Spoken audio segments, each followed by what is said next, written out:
Hello there, my old friend. Tonight our quest takes us through the story of the Snow Queen, written down by Hans Christian Andersen. Now settle in, take a deep breath, and let's travel back to an age of myth and legend.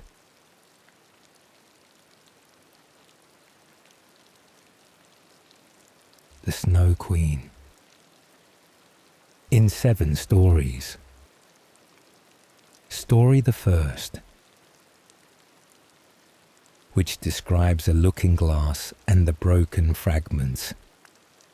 You must attend to the commencement of this story, for when we get to the end, we shall know more than we do now about a very wicked hobgoblin. He was one of the very worst, for he was a real demon. One day, when he was in a merry mood, he made a looking glass which had the power of making everything good or beautiful that was reflected in it almost shrink to nothing, while everything that was worthless and bad looked increased in size and worse than ever. The most lovely landscapes appeared like boiled spinach, and the people became hideous and looked as if they stood on their heads and had no bodies. Their countenances were so distorted that no one could recognize them, and even one freckle on the face appeared to spread over the whole of the nose and mouth. The demon said this was very amusing. When a good or pious thought passed through the mind of anyone, it was misrepresented in the glass, and then how the demon laughed at his cunning invention. All who went to the demon's school, for he kept a school, talked everywhere of the wonders they had seen, and declared that people could now, for the first time, see what the world and mankind were really like. They carried the glass about everywhere, till at last there was not a land nor a people who had not been looked at through this distorted mirror. They wanted even to fly with it up to heaven to see the angels, but the higher they flew, the more slippery the glass became, and they could scarcely hold it, till at last it slipped from their hands, fell to the earth, and was broken into millions of pieces. But now the looking-glass caused more unhappiness than ever, for some of the fragments were not so large as a grain of sand, and they flew about the world into every country. When one of these tiny atoms flew into a person's eye, it stuck there unknown to him, and from that moment he saw everything through a distorted medium, or could see only the worst side of what he looked at, for even the smallest fragment retained the same power which had belonged to the whole mirror. Some few persons even got a fragment of the looking-glass in their hearts, and this was very terrible, for their hearts became cold like a lump of ice. A few of the pieces were so large that they could be used as window panes. It would have been a sad thing to look at our friends through them. Other pieces were made into spectacles. This was dreadful for those who wore them, for they could see nothing either rightly or justly. At all this the wicked demon laughed till his sides shook. It tickled him so to see the mischief he had done. There were still a number of these little fragments of glass floating about in the air, and now you shall hear what happened with one of them. Second story. A little boy and a little girl. In a large town full of houses and people, there is not room for everybody to have even a little garden. Therefore, they are obliged to be satisfied with a few flowers in flower pots. In one of these large towns lived 2 poor children who had a garden something larger and better than a few flower pots. They were not brother and sister, but they loved each other almost as much as if they had been. Their parents lived opposite to each other in 2 garrets, where the roofs of neighbouring houses projected out towards each other and the water pipe ran between them. In each house was a little window, so that anyone could step across the gutter from one window to the other. The parents of these children had each a large wooden box in which they cultivated kitchen herbs for their own use, and a little rose bush in each box, which grew splendidly. Now, after a while, the parents decided to place these two boxes across the water pipe, so that they reached from one window to the other and looked like two banks of flowers. Sweet peas drooped over the boxes, and the rose bushes shot forth long branches, which were trained round the windows and clustered together almost like a triumphal arch of leaves and flowers. The boxes were very high, and the children knew they must not climb upon them without permission. But they were often, however, allowed to step out together and sit upon their little stools under the rose bushes, or play quietly. In winter, all this pleasure came to an end, for the windows were sometimes quite frozen over. But then they would warm copper pennies on the stove, and hold the warm pennies against the frozen pane. There would be very soon a little round hole through which they could peep, and the soft, bright eyes of the little boy and girl would beam through the hole at each window as they looked at each other. Their names were Kay and Gerda. In summer, they could be together with one jump from the window, but in winter, they had to go up and down the long staircase and out through the snow before they could meet. "See, there are the white bees swarming," said Kay's old grandmother one day when it was snowing. "Have they a queen bee?" asked the little boy, for he knew that the real bees had a queen. "To be sure they have," said the grandmother. "She is flying there where the swarm is thickest. She is the largest of them all, and never remains on the earth, but flies up to the dark clouds. Often at midnight, she flies through the streets of the town and looks in at the windows. Then the ice freezes on the panes into wonderful shapes that look like flowers and castles." "Yes, I have seen them," said both the children, and they knew it must be true. "Can the Snow Queen come in here?" asked the little girl. "Only let her come," said the boy. "I'll set her on the stove and then she'll melt." Then the grandmother smoothed his hair and told him some more tales. One evening, when little Kay was at home, half undressed, he climbed on a chair by the window and peeped out through the little hole.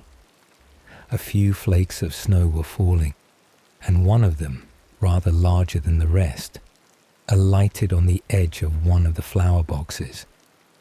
This snowflake grew larger and larger, till at last it became the figure of a woman, dressed in garments of white gauze, which looked like millions of starry snowflakes linked together.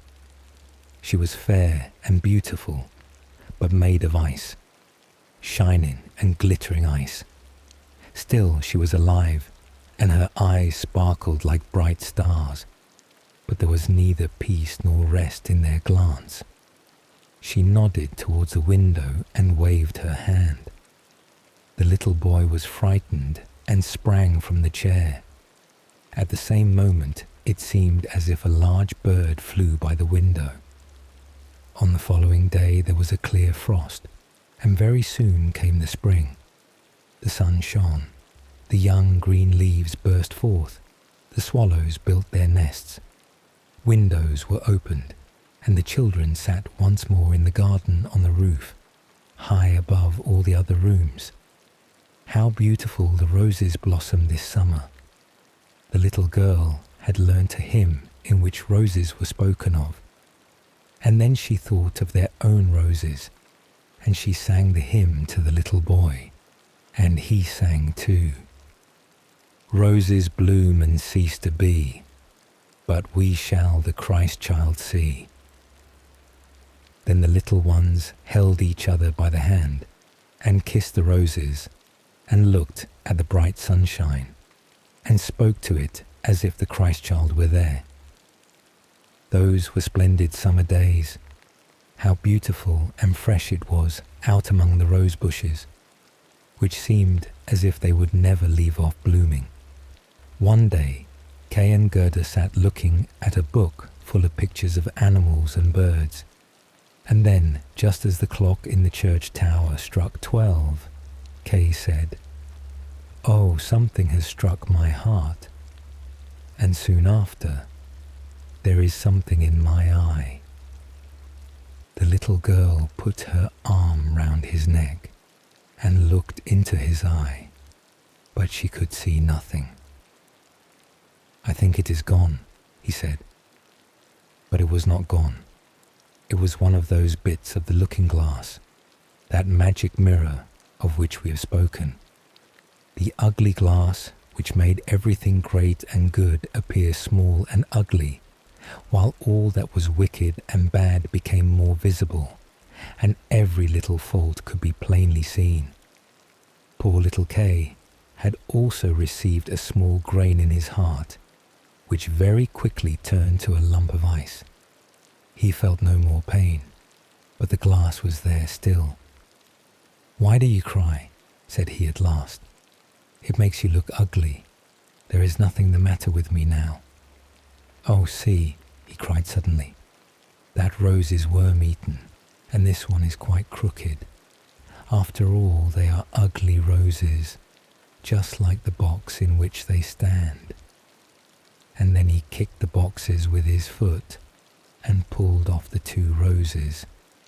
"Kay, what are you doing?" cried the little girl.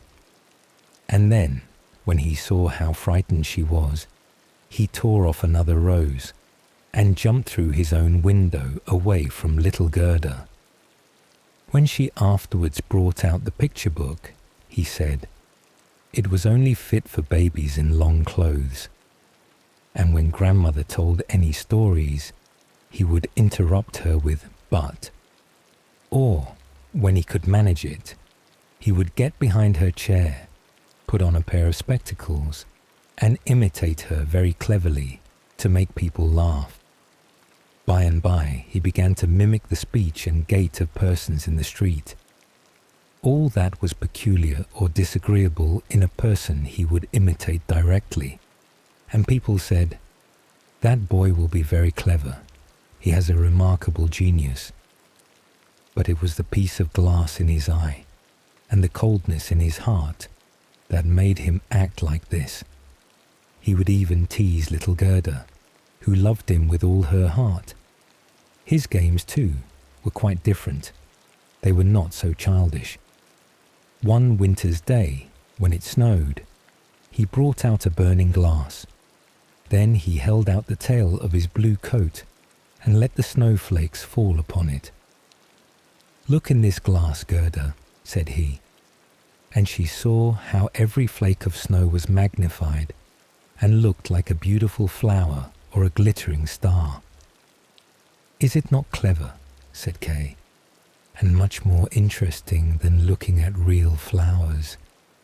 There is not a single fault in it, and the snowflakes are quite perfect till they begin to melt." Soon after, Kay made his appearance in large, thick gloves and with his sledge at his back. He called upstairs to Gerda, "I've got to leave to go into the great square, where the other boys play and ride." And away he went. In the great square, the boldest among the boys would often tie their sledges to the country people's carts and go with them a good way. This was capital. But while they were all amusing themselves, and Kay with them, a great sledge came by. It was painted white, and in it sat someone wrapped in a rough white fur and wearing a white cap. The sledge drove twice round the square, and Kay fastened his own little sledge to it. so that when it went away, he followed with it. It went faster and faster right through the next street, and then the person who drove turned round and nodded pleasantly to Kay, just as if they were acquainted with each other. But whenever Kay wished to loosen his little sledge, the driver nodded again. So Kay sat still, and they drove out through the town gate. Then the snow began to fall so heavily that the little boy could not see a hand's breadth before him. But still they drove on. Then he suddenly loosened the cord so that the large sled might go on without him. But it was of no use. His little carriage held fast, and away they went like the wind. Then he called out loudly, but nobody heard him, while the snow beat upon him, and the sledge flew onwards. Every now and then it gave a jump as if it were going over hedges and ditches. The boy was frightened and tried to say a prayer, but he could remember nothing but the multiplication table. The snowflakes became larger and larger till they appeared like great white chickens. All at once they sprang on one side, the great sledge stopped, and the person who had driven it rose up. The fur and the cap, which were made entirely of snow, fell off, and he saw a lady, tall and white. It was the Snow Queen. "We have driven well," said she, "but why do you tremble? Here, creep into my warm fur." Then she seated him beside her in the sledge, and as she wrapped the fur round him, he felt as if he was sinking into a snowdrift. "Are you still cold?" she asked, as she kissed him on the forehead. The kiss was colder than ice. It went quite through to his heart, which was already almost a lump of ice. He felt as if he were going to die, but only for a moment. He soon seemed quite well again, and did not notice the cold around him. "My sledge, don't forget my sledge," was his first thought, and then he looked and saw that it was bound fast to one of the white chickens, which flew behind him with the sledge at its back. The Snow Queen kissed little Kay again, and by this time he had forgotten little Gerda, his grandmother, and all at home. "Now you must have no more kisses," she said, "or I should kiss you to death." Kay looked at her and saw that she was so beautiful. He could not imagine a more lovely and intelligent face. She did not now seem to be made of ice, as when he had seen her through his window, and she had nodded to him. In his eyes she was perfect, and she did not feel at all afraid. He told her he could do mental arithmetic, as far as fractions, and that he knew the number of square miles and the number of inhabitants in the country. And she always smiled so that he thought he did not know enough yet, and she looked round the vast expanse as she flew higher and higher with him upon a black cloud, while the storm blew and howled as if it were singing old songs. They flew over woods and lakes, over sea and land. Below them roared the wild wind. The wolves howled and the snow crackled. Over them flew the black screaming crows, and above all shone the moon clear and bright. And so Kay passed through the long winter's night, and by day he slept at the feet of the Snow Queen. Third story. The flower garden of the woman who could conjure. But how fared little Gerda during Kay's absence? What had become of him no one knew, nor could anyone give the slightest information, excepting the boys, who said that he had tied his sledge to another very large one, which had driven through the street and out at the town gate. Nobody knew where it went. Many tears were shed for him, and little Gerda wept bitterly for a long time.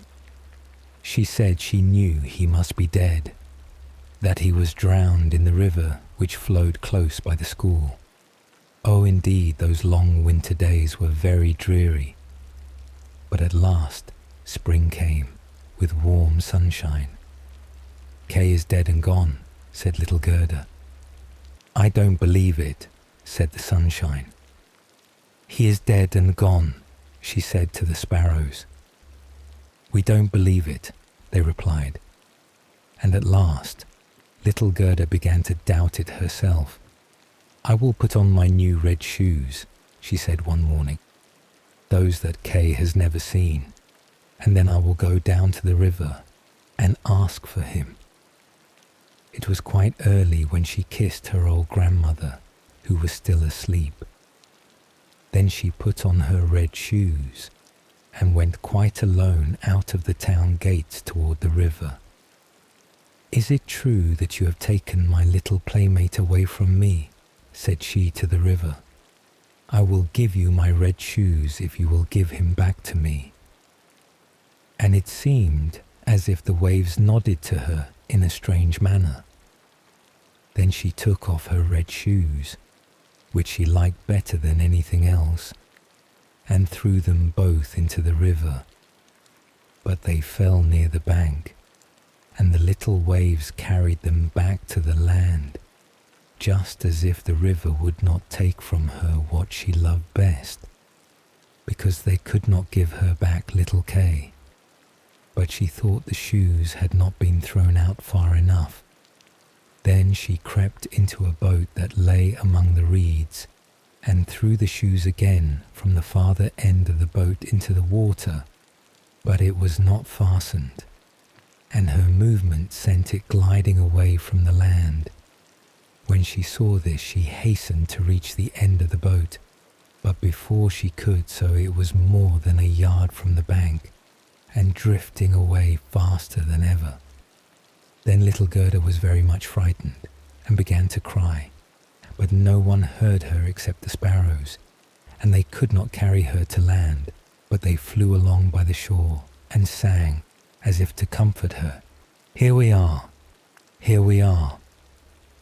The boat floated with the stream. Little Gerda sat quite still, with only her stockings on her feet. The red shoes floated after her, but she could not reach them because the boat kept so much in advance. The banks on each side of the river were very pretty. There were beautiful flowers, old trees, sloping fields, in which cows and sheep were grazing, but not a man to be seen. "Perhaps the river will carry me to little Kay," thought Gerda, and then she became more cheerful, and raised her head, and looked at the beautiful green banks, and so the boat sailed on for hours. At length she came to a large cherry orchard, in which stood a small red house with strange red and blue windows. It had also a thatched roof, and outside were 2 wooden soldiers that presented arms to her as she sailed past. Gerda called out to them, for she thought they were alive, but of course they did not answer. And as the boat drifted nearer to the shore, she saw what they really were. Then Gerda called still louder, and there came a very old woman out of the house, leaning on a crutch. She wore a large hat to shade her from the sun, and on it were painted all sorts of pretty flowers. "You poor little child," said the old woman. "How did you manage to come all this distance into the wide world on such a rapid rolling stream?" And then the old woman walked in the water, seized the boat with her crutch, drew it to land, and lifted Gerda out. And Gerda was glad to feel herself on dry ground, although she was rather afraid of the strange old woman. "Come and tell me who you are," said she, "and how came you here?" Then Gerda told her everything, while the old woman shook her head and said, "Hem, hem." And when she had finished, Gerda asked if she had not seen little Kay, and the old woman told her he had not passed by that way, but he very likely would come. So she told Gerda not to be sorrowful, but to taste the cherries and look at the flowers. They were better than any picture book, for each of them could tell a story. Then she took Gerda by the hand and led her into the little house, and the old woman closed the door. The windows were very high, and as the panes were red, blue, and yellow, the daylight shone through them in all sorts of singular colours. On the table stood beautiful cherries, and Gerda had permission to eat as many as she would. While she was eating them, the old woman combed out her long flaxen ringlets with a golden comb, and the glossy curls hung down on each side of the little round pleasant face, which looked fresh and blooming as a rose. "I have long been wishing for a dear little maiden like you," said the old woman, "and now you must stay with me, and see how happily we shall live together." And while she went on combing little Gerda's hair, she thought less and less about her adopted brother Kay, for the old woman could conjure, although she was not a wicked witch. She conjured only a little for her own amusement, and now because she wanted to keep Gerda. Therefore she went into the garden and stretched out her crutch towards all the rose trees, beautiful though they were, and they immediately sunk into the dark earth, so that no one could tell where they had once stood. The old woman was afraid that if little Gerda saw roses, she would think of those at home, and then remember little Kay, and run away. Then she took Gerda into the flower garden. How fragrant and beautiful it was! Every flower that could be thought of for every season of the year was here in full bloom. No picture book could have more beautiful colours. Gerda jumped for joy and played till the sun went down behind the tall cherry trees. Then she slept in an elegant bed with red silk pillows embroidered with coloured violets, and then she dreamed as pleasantly as a queen on her wedding day. The next day, and for many days after, Gerda played with the flowers in the warm sunshine. She knew every flower, and yet, although there were so many of them, it seemed as if one were missing, but which it was she could not tell. One day, however, as she sat looking at the old woman's hat with the painted flowers on it, she saw that the prettiest of them all was a rose. The old woman had forgotten to take it from her hat when she made all the roses sink into the earth. But it is difficult to keep the thoughts together in everything. One little mistake upsets all our arrangements. "What? Are there no roses here?" cried Gerda, and she ran out into the garden and examined all the beds and searched and searched. There was not one to be found. Then she sat down and wept, and her tears fell just on the place where one of the rose trees had sunk down. The warm tears moistened the earth, and the rose tree sprouted up at once, as blooming as when it had sunk. And Gerda embraced it and kissed the roses, and thought of the beautiful roses at home, and, with them, of little Kay. "Oh, how I have been detained," said the little maiden. "I wanted to seek for little Kay. Do you know where he is?" she asked the roses. "Do you think he is dead?" And the roses answered, "No, he is not dead. We have been in the ground where all the dead lie, but Kay is not there." "Thank you," said little Gerda, and then she went to the other flowers and looked into their little cups and asked, "Do you know where little Kay is?" But each flower, as it stood in the sunshine, dreamed only of its own little fairy tale of history. Not one knew anything of Kay. Gerda heard many stories from the flowers as she asked them one after another about him. "And what?" said the tiger lily. "Hark, do you hear the drum? Turn, turn. There are only 2 notes always. Turn, turn. Listen to the women's song of mourning. Hear the cry of the priest. In her long red robe stands the Hindu widow by the funeral pile. The flames rise around her as she places herself on the dead body of her husband. But the Hindu woman is thinking of the living one in that circle, of him, her son, who lighted those flames.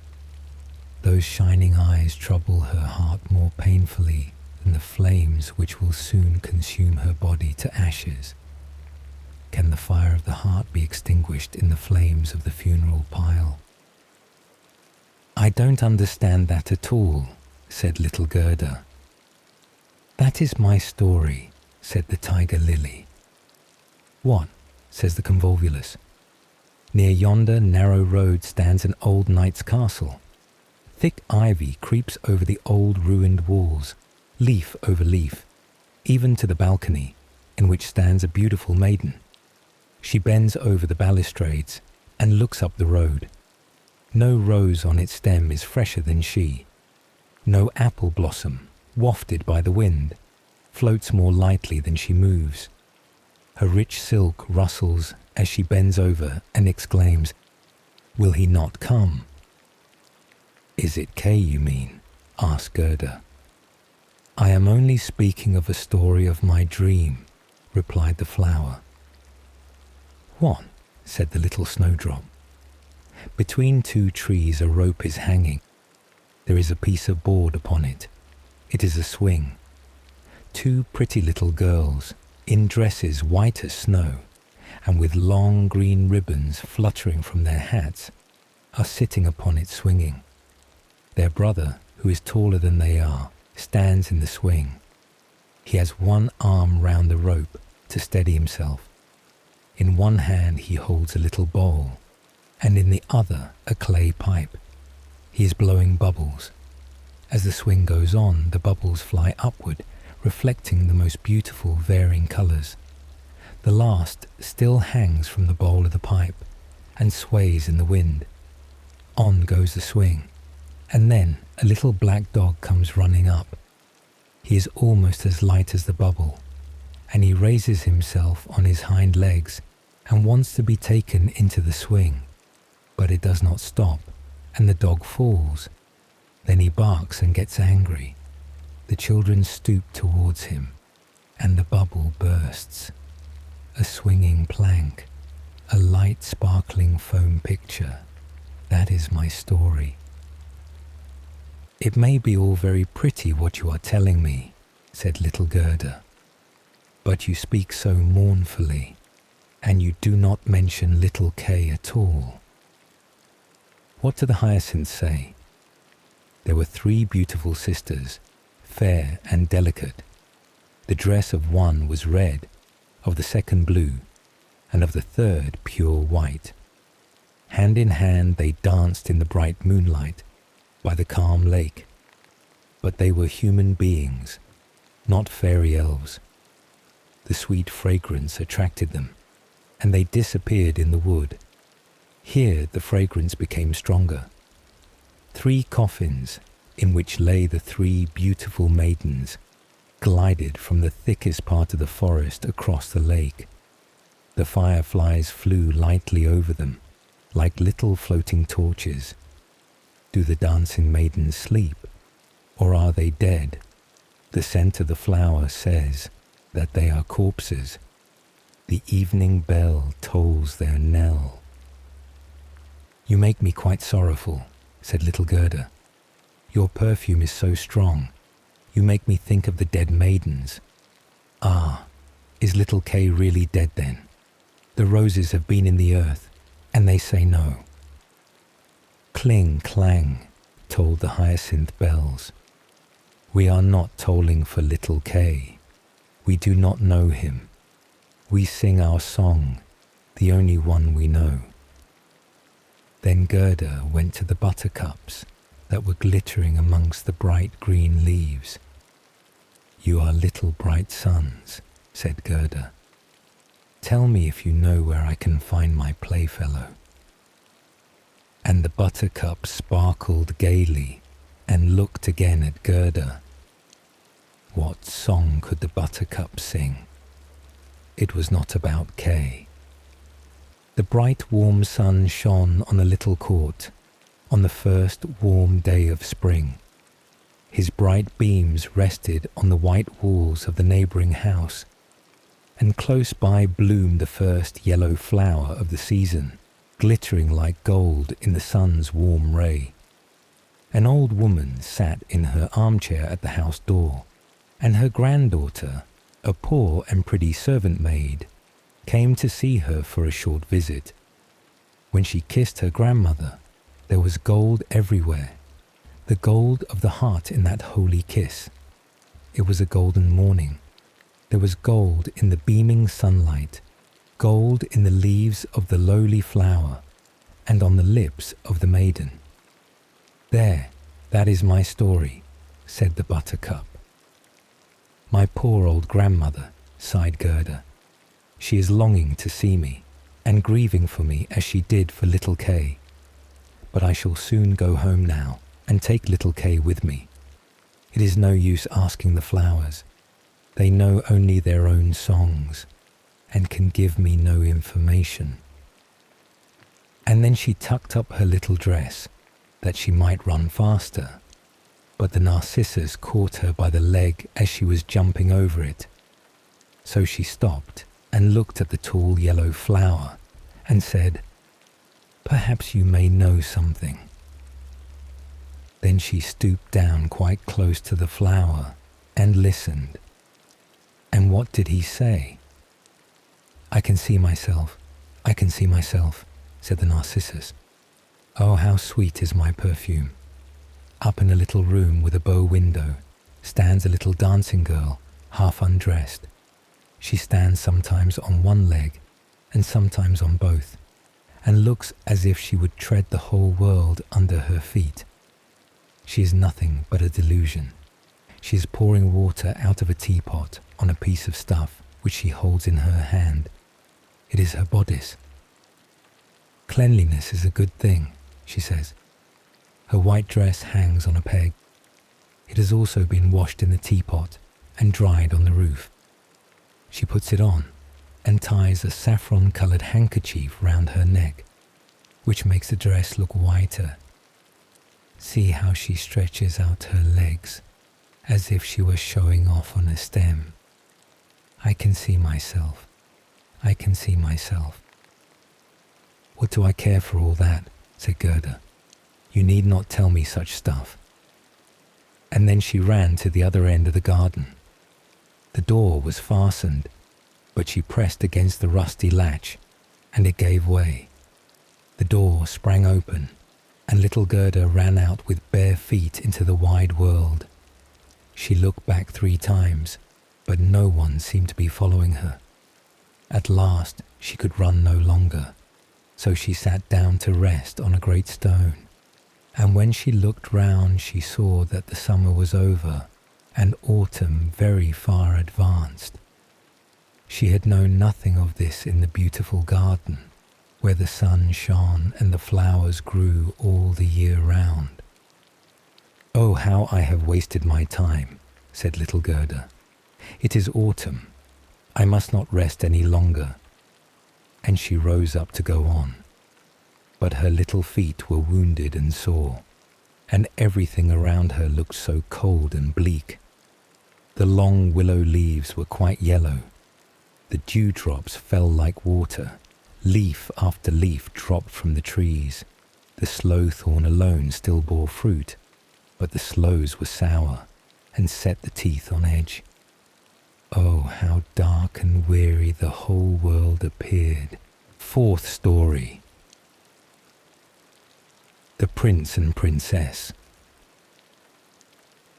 Gerda was obliged to rest again, and just opposite the place where she sat, she saw a great crow come hopping across the snow toward her.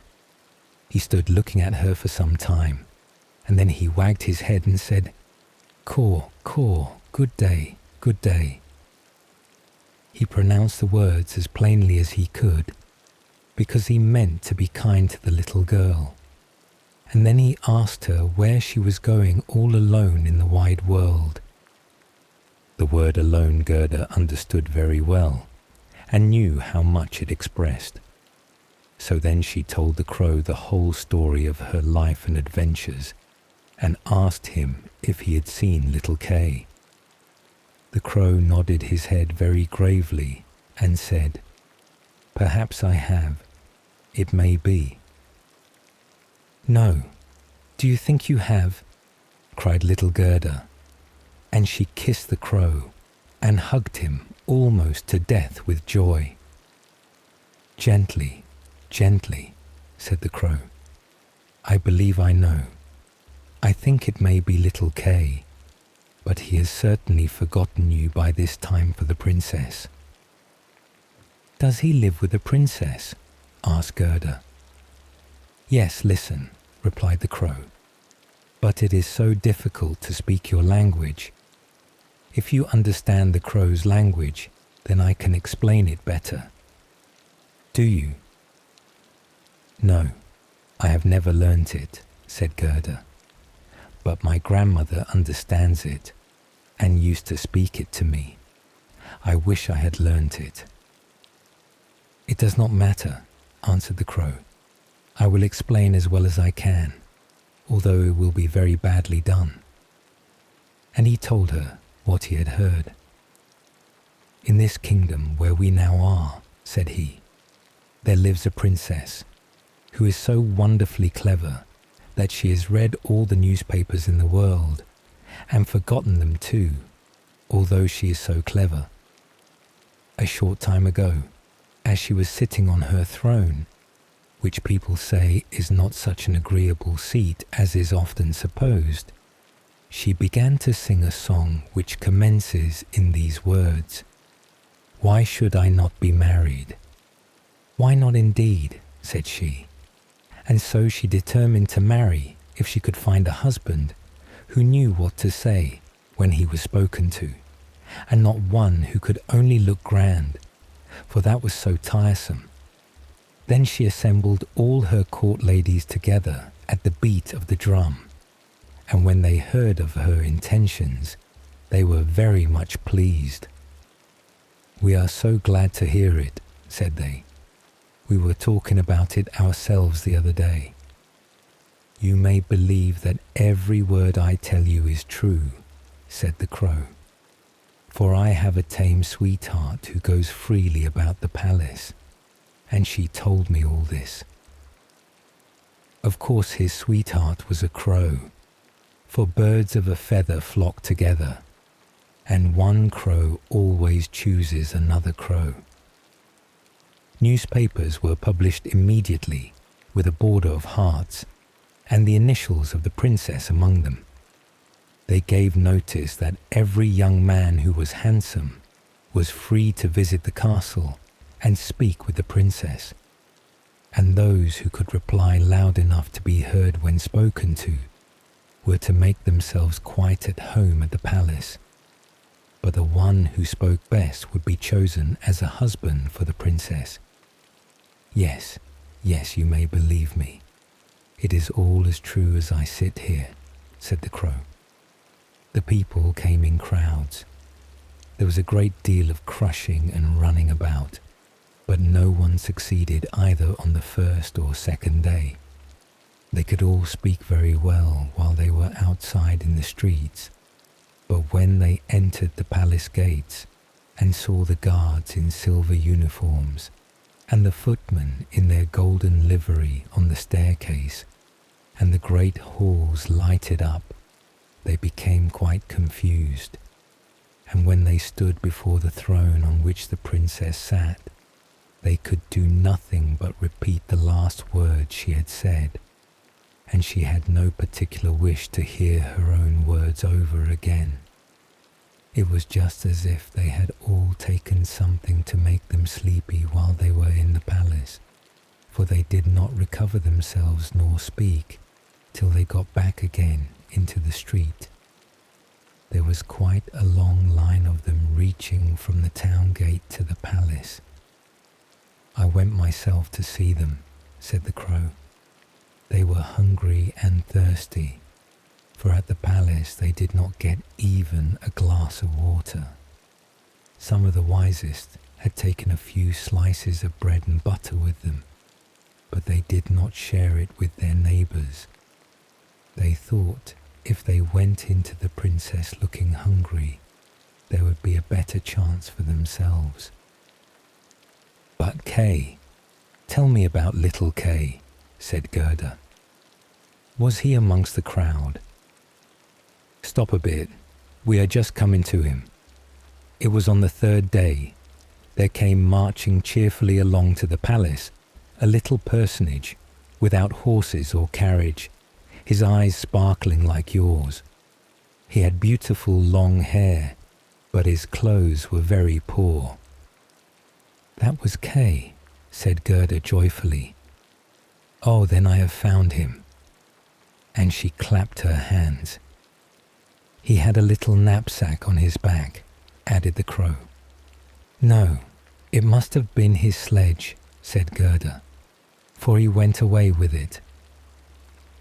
It may have been so, said the crow. I did not look at it very closely, but I know from my tame sweetheart that he passed through the palace gates, saw the guards in their silver uniform, and the servants in their liveries of gold on the stairs, but he was not in the least embarrassed. It must be very tiresome to stand on the stairs, he said. I prefer to go in. The rooms were blazing with light. Councillors and ambassadors walked about with bare feet, carrying golden vessels. It was enough to make anyone feel serious. His boots creaked loudly as he walked, and yet he was not at all uneasy. It must be Kay, said Gerda. I know he had new boots on. I have heard them creak in grandmother's room. They really did creak, said the crow. Yet he went boldly up to the princess herself, who was sitting on a pearl as large as a spinning wheel, and all the ladies of the court were present with their maids, and all the cavaliers with their servants. And each of the maids had another maid to wait upon her, and the cavaliers' servants had their own servants, as well as a page each. They all stood in circles round the princess, and the nearer they stood to the door, the prouder they looked. The servants' pages, who always wore slippers, could hardly be looked at. They held themselves up so proudly by the door. It must be quite awful, said little Gerda. But did Kay win the princess? If I had not been a crow, said he, I would have married her myself, although I am engaged. He spoke just as well as I do, when I speak the crow's language, so I heard from my tame sweetheart. He was quite free and agreeable, and said he had not come to woo the princess, but to hear her wisdom, and he was as pleased with her as she was with him. Oh, certainly that was Kay, said Gerda. He was so clever. He could work mental arithmetic and fractions. Oh, will you take me to the palace? It is very easy to ask that, replied the crow. But how are we to manage it? However, I will speak about it to my tame sweetheart and ask her advice. For I must tell you, it will be very difficult to gain permission for a little girl like you to enter the palace. Oh yes, but I shall gain permission easily, said Gerda. For when Kay hears that I am here, he will come out and fetch me in immediately. Wait for me here by the palings, said the crow, wagging his head as he flew away. It was late in the evening before the crow returned. Caw, caw, he said. "She sends you greeting, and here is a little roll which she took from the kitchen for you. There is plenty of bread there, and she thinks you must be hungry. It is not possible for you to enter the palace by the front entrance. The guards in silver uniform and the servants in gold livery would not allow it. But do not cry. We will manage to get you in. My sweetheart knows a little back staircase that leads to the sleeping apartments, and she knows where to find the key." Then they went into the garden through the great avenue, where the leaves were falling one after another, and they could see the light in the palace being put out in the same manner. And the crow led little Gerda to the back door, which stood ajar. Oh, how little Gerda's heart beat with anxiety and longing. It was just as if she were going to do something wrong, and yet she only wanted to know where little Kay was. It must be he, she thought, with those clear eyes and that long hair. She could fancy she saw him smiling at her as he used to at home when they sat among the roses. He would certainly be glad to see her and to hear what a long distance she had come for his sake, and to know how sorry they had been at home because he did not come back. Oh, what joy and yet fear she felt. They were now on the stairs, and in a small closet at the top, a lamp was burning. In the middle of the floor stood the tame crow, turning her head from side to side and gazing at Gerda, who curtsied as her grandmother had taught her to do. "My betrothed has spoken so very highly of you, my little lady," said the tame crow. "Your life history, Vita, as it may be called, is very touching. If you will take the lamp, I will walk before you. We will go straight along this way, then we shall meet no one." "It seems to me as if somebody were behind us," said Gerda, as something rushed by her like a shadow on the wall, and then horses with flying manes and thin legs, hunters, ladies and gentlemen on horseback, glided by her like shadows on the wall. "They are only dreams," said the crow. "They are coming to fetch the thoughts of the great people out hunting. All the better, for we shall be able to look at them in their beds more safely. I hope that when you rise to honor and favor, you will show a grateful heart." "You may be quite sure of that," said the crow from the forest. They now came into the first hall, the walls of which were hung with rose-colored satin, embroidered with artificial flowers. Here the dreams again flitted by them, but so quickly that Gerda could not distinguish the royal persons. Each hall appeared more splendid than the last. It was enough to bewilder anyone. At length they reached a bedroom. The ceiling was like a great palm tree, with glass leaves of the most costly crystal, and over the center of the floor 2 beds, each resembling a lily, hung from a stem of gold. One, in which the princess lay, was white, the other was red, and in this Gerda had to seek for little Kay.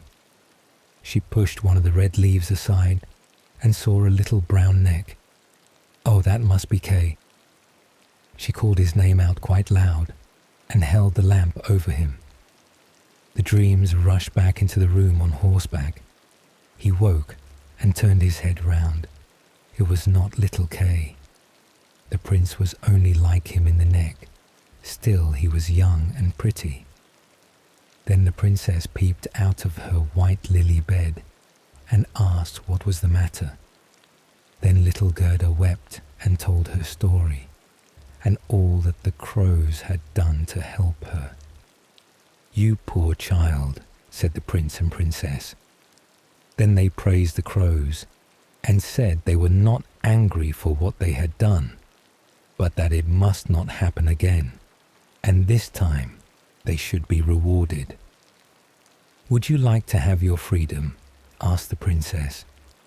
"Or would you prefer to be raised to the position of court crows, with all that is left in the kitchen for yourselves?"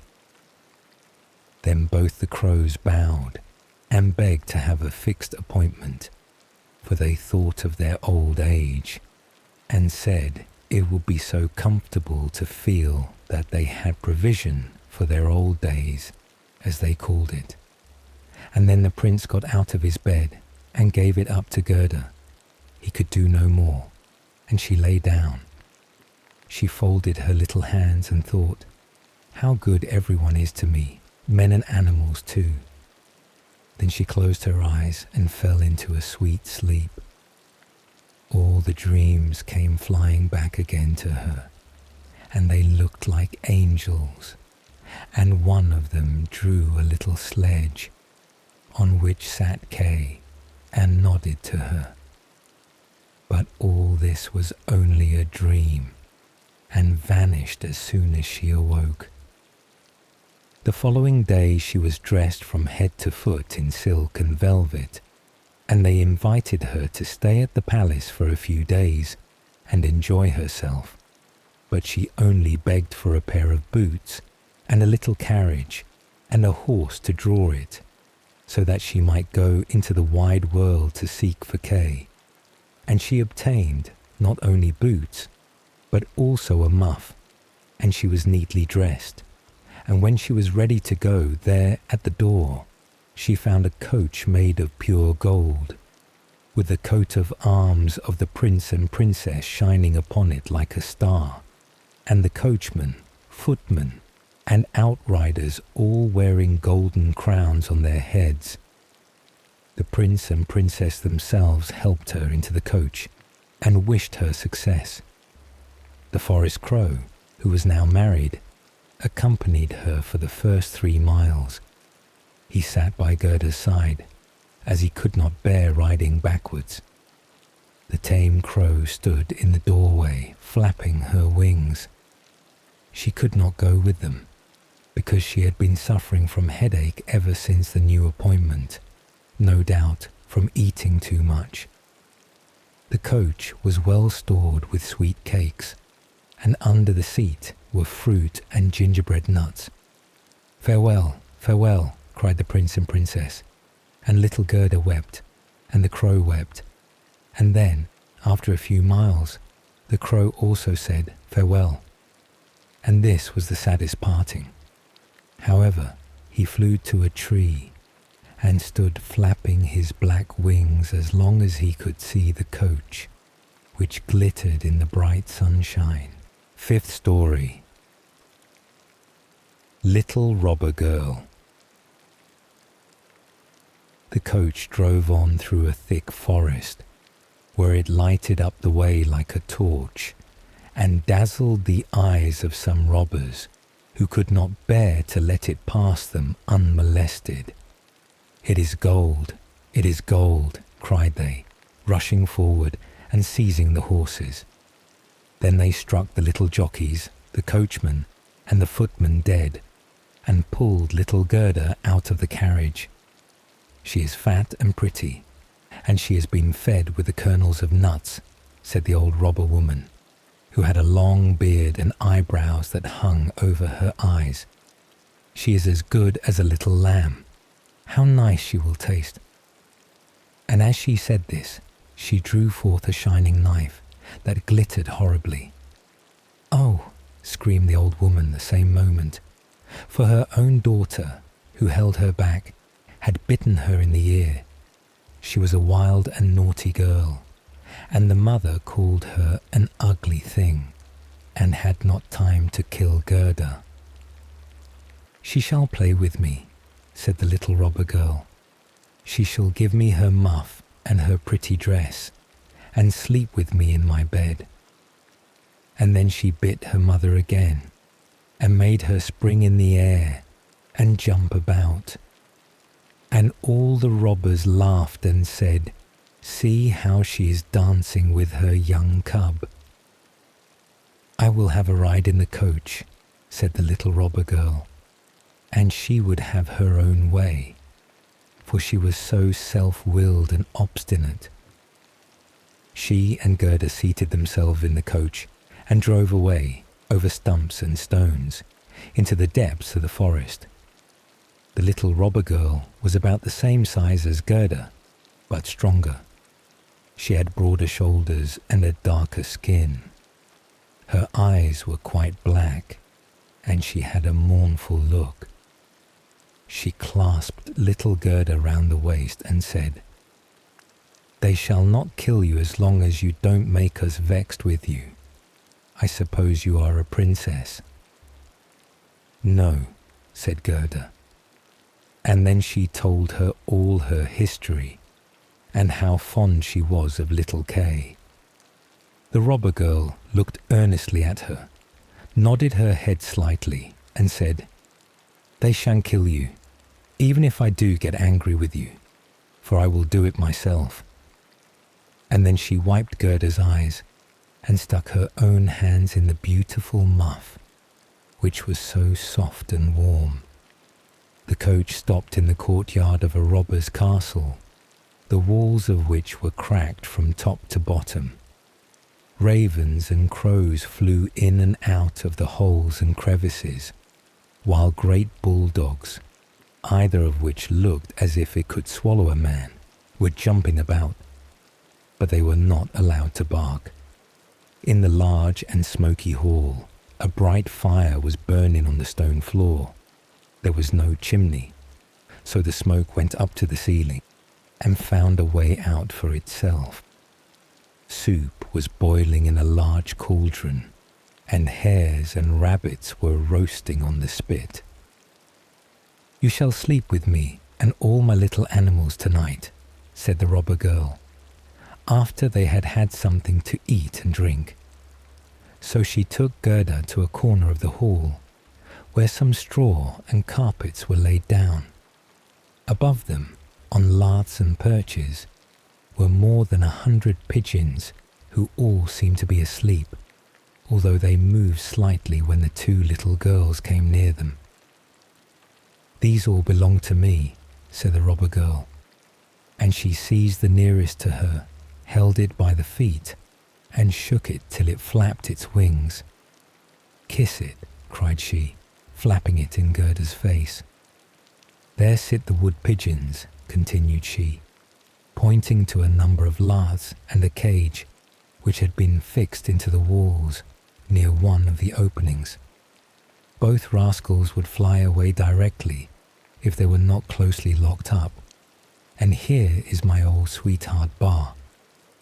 And she dragged out a reindeer by the horn. He wore a bright copper ring round his neck and was tied up. We are obliged to hold him tight too, or else he would run away from us also. I tickle his neck every evening with my sharp knife, which frightens him very much. And then the robber girl drew a long knife from a chink in the wall and let it slide gently over the reindeer's neck. The poor animal began to kick, and the little robber girl laughed and pulled down Gerda into bed with her. "Will you have that knife with you while you are asleep?" asked Gerda, looking at it in great fright. "I always sleep with the knife by me," said the robber girl. "No one knows what may happen. But now tell me again all about little Kay, and why you went out into the world." Then Gerda repeated her story over again, while the wood pigeons in the cage over her cooed, and the other pigeons slept. The little robber girl put one arm across Gerda's neck, and held the knife in the other, and was soon fast asleep and snoring. But Gerda could not close her eyes at all. She knew not whether she was to live or die. The robbers sat round the fire singing and drinking, and the old woman stumbled about. It was a terrible sight for a little girl to witness. Then the wood pigeons said, "Coo, coo, we have seen little Kay. A white fowl carried his sledge, and he sat in the carriage of the Snow Queen, which drove through the wood, while we were lying in our nest. She blew upon us, and all the young ones died excepting us two. Coo, coo. What are you saying up there? Cried Gerda. Where was the Snow Queen going? Do you know anything about it? She was most likely travelling to Lapland, where there is always snow and ice. Ask the reindeer that is fastened up there with a rope. Yes, there is always snow and ice, said the reindeer, and it is a glorious place. You can leap and run about freely on the sparkling ice plains. The Snow Queen has her summer tent there, but her strong castle is at the North Pole, on an island called Spitzbergen. Oh, Kay, little Kay, sighed Gerda. Lie still, said the robber girl, or I shall run my knife into your body. In the morning Gerda told her all that the wood pigeons had said, and the little robber girl looked quite serious, and nodded her head, and said, That is all talk, that is all talk. Do you know where Lapland is? She asked the reindeer. Who should know better than I do, said the animal, while his eyes sparkled. I was born and brought up there, and used to run about the snow-covered plains. Now listen, said the robber girl. All our men are gone away. Only Mother is here, and here she will stay. But at noon, she always drinks out of a great bottle, and afterwards sleeps for a little while, and then I'll do something for you. Then she jumped out of bed, clasped her mother round the neck, and pulled her by the beard, crying, My own little nanny goat, good morning. Then her mother filliped her nose till it was quite red. Yet she did it all for love. When the mother had drunk out of the bottle and was gone to sleep, the little robber maiden went to the reindeer and said, I should like very much to tickle your neck a few times more with my knife, for it makes you look so funny. But never mind. I will untie your cord and set you free, so that you may run away to Lapland. But you must make good use of your legs, and carry this little maiden to the castle of the Snow Queen, where her playfellow is. You have heard what she told me, for she spoke loud enough, and you were listening.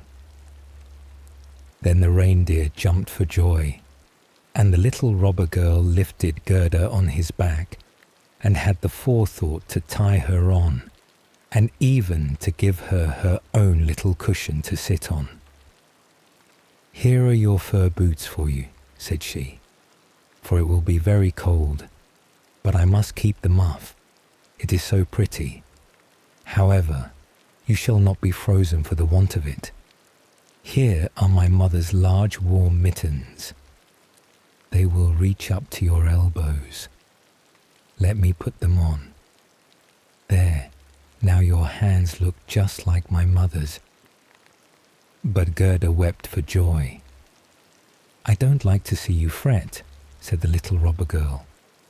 You ought to look quite happy now. And here are 2 loaves and a ham, so that you need not starve. These were fastened on the reindeer, and then the little robber maiden opened the door, coaxed in all the great dogs, and then cut the string with which the reindeer was fastened with her sharp knife, and said, Now run, but mind you take good care of the little girl.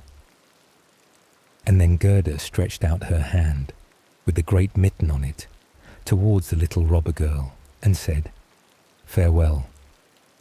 And away flew the reindeer, over stumps and stones, through the great forest, over marshes and plains, as quickly as he could. The wolves howled, and the ravens screamed. while up in the sky quivered red lights like flames of fire. "There are my old northern lights," said the reindeer. "See how they flash." And he ran on day and night still faster and faster. But the loaves and the ham were all eaten by the time they reached Lapland. Sixth story. The Lapland Woman and the Finland Woman. They stopped at a little hut. It was very mean looking. The roof sloped nearly down to the ground, and the door was so low that the family had to creep in on their hands and knees when they went in and out. There was no one at home but an old Lapland woman who was cooking fish by the light of a train oil lamp.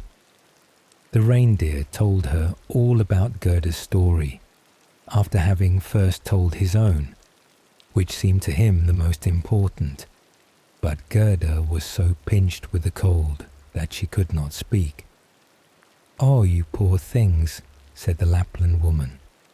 "You have a long way to go yet. You must travel more than 100 miles farther to Finland. The Snow Queen lives there now, and she burns Bengal lights every evening. I will write a few words on a dried stockfish, for I have no paper, and you can take it from me to the Finland woman who lives there. She can give you better information than I can." So when Gerda was warmed and had taken something to eat and drink, the woman wrote a few words on the dried fish and told Gerda to take great care of it. Then she tied her again on the reindeer, and he set off at full speed.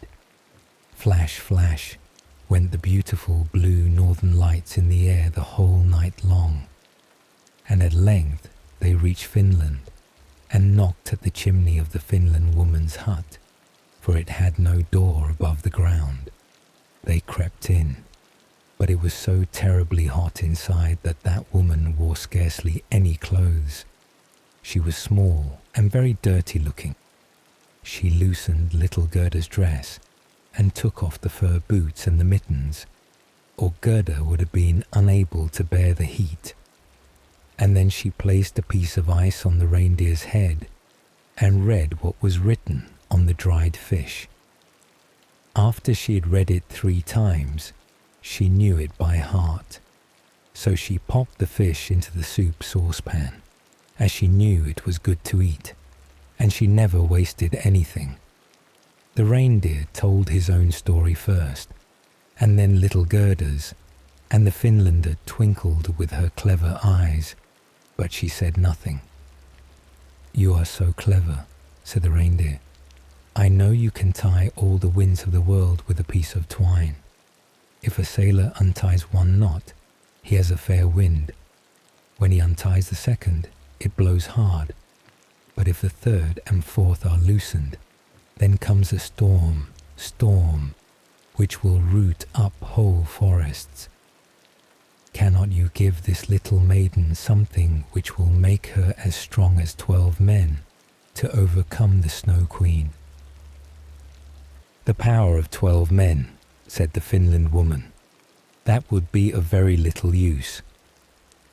But she went to a shelf and took down and unrolled a large skin, on which were inscribed wonderful characters, and she read till the perspiration ran down from her forehead. But the reindeer begged so hard for little Gerda, and Gerda looked at the Finland woman with such beseeching, tearful eyes, that her own eyes began to twinkle again. So she drew the reindeer into a corner and whispered to him while she laid a fresh piece of ice on his head.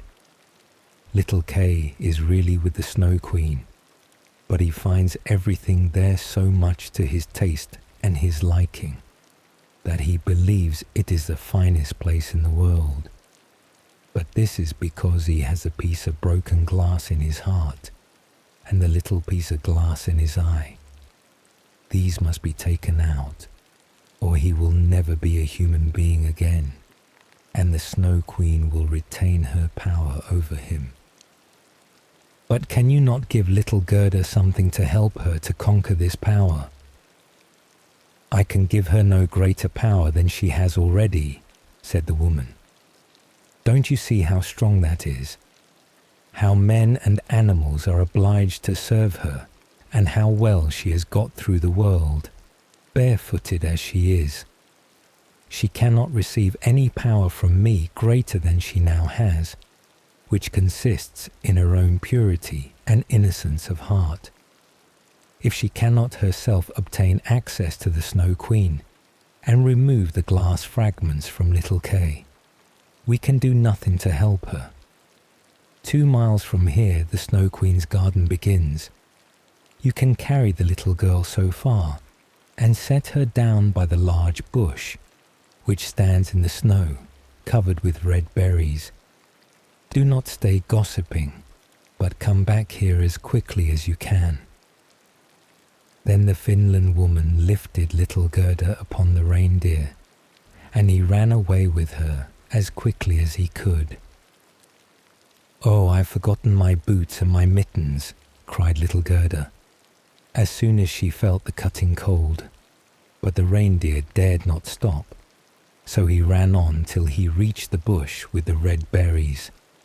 Here he set Gerda down, and he kissed her, and the great bright tears trickled over the animal's cheeks. Then he left her and ran back as fast as he could.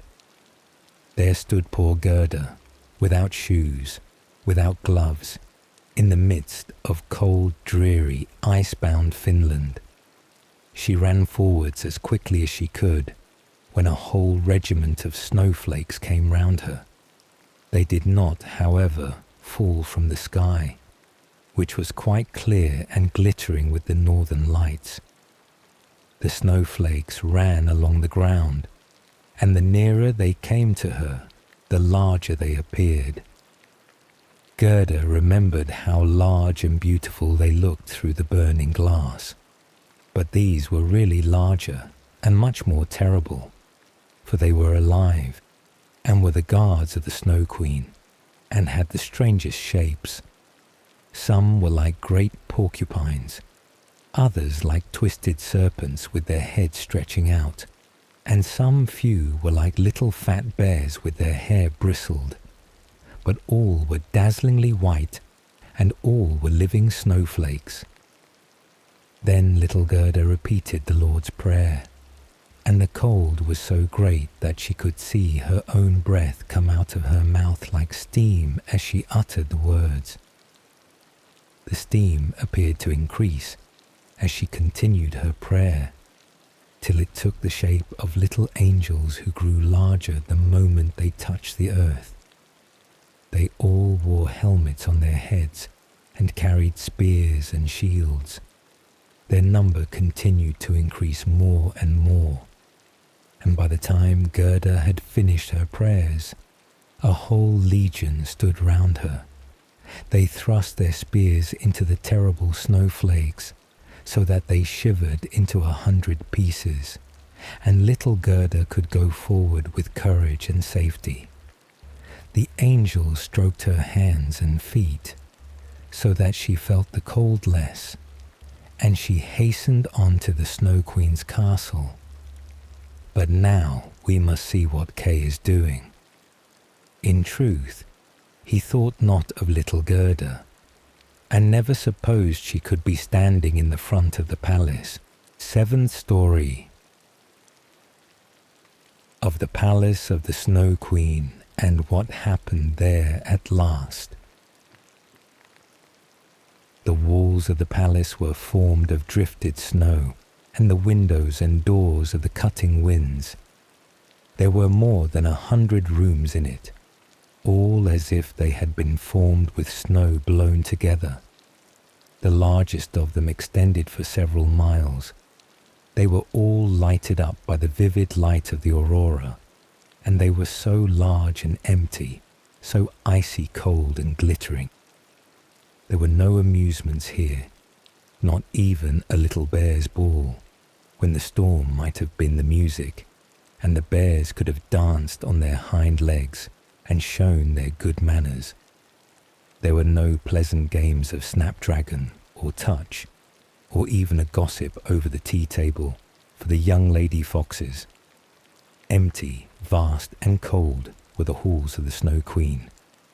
The flickering flame of the northern lights could be plainly seen, whether they rose high or low in the heavens from every part of the castle. In the midst of its empty, endless hall of snow was a frozen lake, broken on its surface into 1,000 forms. Each piece resembled another, from being in itself perfect as a work of art. And in the center of this lake sat the Snow Queen, when she was at home. She called the lake the Mirror of Reason, and said that it was the best, and indeed the only one in the world. Little Kay was quite blue with cold, indeed almost black, but he did not feel it, for the Snow Queen had kissed away the icy shiverings, and his heart was already a lump of ice. He dragged some sharp, flat pieces of ice to and fro, and placed them together in all kinds of positions, as if he wished to make something out of them. Just as we try to form various figures with little tablets of wood, which we call a Chinese puzzle. Kay's fingers were very artistic. It was the icy game of reason at which he played, and in his eyes the figures were very remarkable and of the highest importance. This opinion was owing to the piece of glass still sticking in his eye. He composed many complete figures, forming different words, but there was one word he never could manage to form, although he wished it very much. It was the word eternity. The Snow Queen had said to him, "When you can find out this, you shall be your own master, and I will give you the whole world and a new pair of skates." But he could not accomplish it. "Now I must hasten away to warmer countries," said the Snow Queen. "I will go and look into the black craters of the tops of the burning mountains, Etna and Vesuvius, as they are called. I shall make them look white, which will be good for them, and for the lemons and the grapes." And away flew the Snow Queen, leaving little Kay quite alone in the great hall, which was so many miles in length. So he sat and looked at his pieces of ice, and was thinking so deeply and sat so still that anyone might have supposed he was frozen. Just at this moment it happened that little Gerda came through the great door of the castle. Cutting winds were raging around her, but she offered up a prayer, and the winds sank down as if they were going to sleep. And she went on till she came to the large empty hall and caught sight of Kay. She knew him directly. She flew to him and threw her arms round his neck and held him fast while she exclaimed, "Kay, dear little Kay, I have found you at last." But he sat quite still, stiff and cold. Then little Gerda wept hot tears, which fell on his breast and penetrated into his heart and thawed the lump of ice and washed away the little piece of glass which had stuck there. Then he looked at her, and she sang, "Roses bloom and cease to be, but we shall the Christ child see." Then Kay burst into tears, and he wept so that the splinter of glass swam out of his eye. Then he recognized Gerda, and said joyfully, "Gerda, dear little Gerda, where have you been all this time, and where have I been?" And he looked all around him and said, "How cold it is, and how large and empty it all looks." And he clung to Gerda, and she laughed and wept for joy. It was so pleasing to see them that the pieces of ice even danced about. And when they were tired and went to lie down, they formed themselves into the letters of the word which the Snow Queen had said he must find out before he could be his own master and have the whole world and a pair of new skates. Then Gerda kissed his cheeks, and they became blooming, and she kissed his eyes, and they shone like her own. She kissed his hands and his feet, and then he became quite healthy and cheerful. The Snow Queen might come home now when she pleased, for there stood his certainty of freedom in the word she wanted, written in shining letters of ice. Then they took each other by the hand and went forth from the great palace of ice. They spoke of the grandmother and of the roses on the roof, and as they went on the winds were at rest, and the sun burst forth. When they arrived at the bush with red berries, there stood the reindeer waiting for them, and he had brought another young reindeer with him, whose udders were full, and the children drank her warm milk and kissed her on the mouth. Then they carried Kay and Gerda first to the Finland woman, where they warmed themselves thoroughly in the hot room, and she gave them directions about their journey home.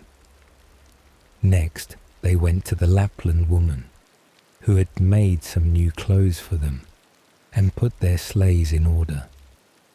Both the reindeer ran by their side, and followed them as far as the boundaries of the country, where the first green leaves were budding. And here they took leave of the two reindeer and the Lapland woman, and all said farewell. Then the birds began to twitter, and the forest too was full of green young leaves, and out of it came a beautiful horse, which Gerda remembered, for it was one which had drawn the golden coach. A young girl was riding upon it, with a shining red cap on her head and pistols in her belt. It was the little robber maiden, who had got tired of staying at home. She was going first to the north, and if that did not suit her, she meant to try some other part of the world. She knew Gerda directly, and Gerda remembered her. It was a joyful meeting.